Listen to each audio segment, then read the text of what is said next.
Hi, it's Corinne from the Sewing Works, and today I want to talk to you a little bit about how to use the Fusible Woven Stabilizer product, very similar to Soft and Stable on the bolt, and how to apply it to the background fabrics for your applique.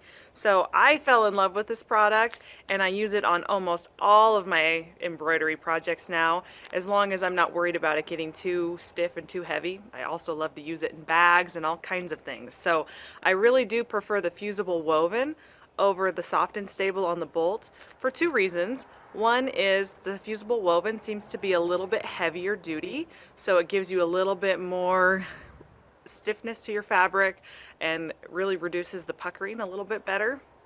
And the other is that it's stored on this nice roll, which means I'm not going to get wrinkles. Because it has a glue on it, you can't press it flat before you go to use it. So if you get some yardage off of a bolt and it gets kind of crumply and weird in your storage space, it's really difficult to work that back out without activating the glue. So I prefer the Fusible Woven, but with both products, you're going to want to use this same technique to apply it to your fabric. So let's go over to the ironing board.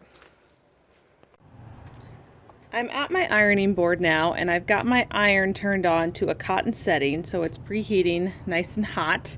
It actually has been on for a few minutes. And then I have a bottle of just water that I'm going to keep handy.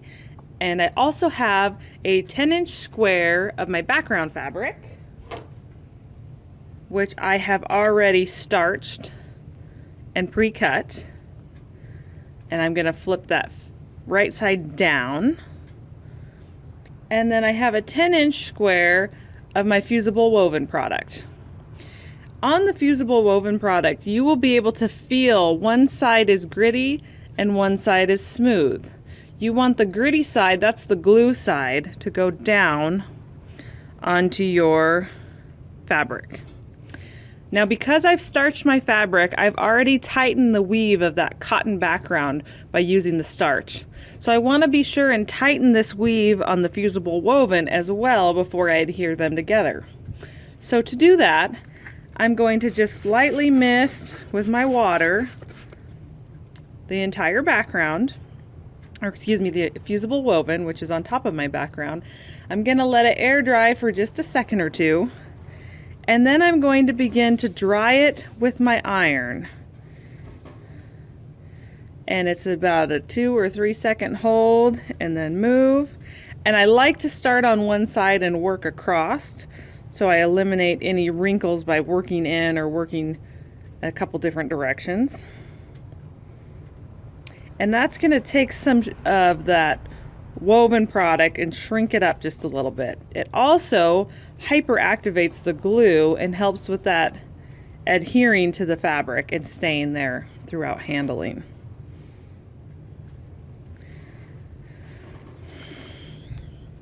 So now you can see that's fused on there very nicely. My fabric has a lot more body and we are ready to embroider. Or if I was going to put this in a bag, it'd be ready to go just like it is. Thank you for joining us today to learn a little bit about my new favorite product, Fusible Woven. You're going to want to get yours today and you'll fall in love with it just like I have.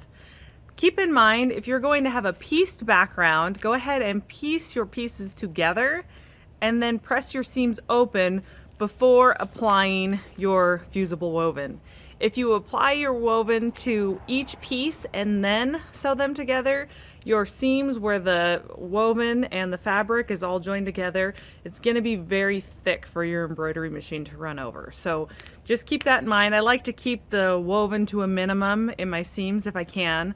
So once again, if you're piecing backgrounds, press your seams open and then apply your Fusible Woven to the final product. Thanks for joining us. Happy sewing!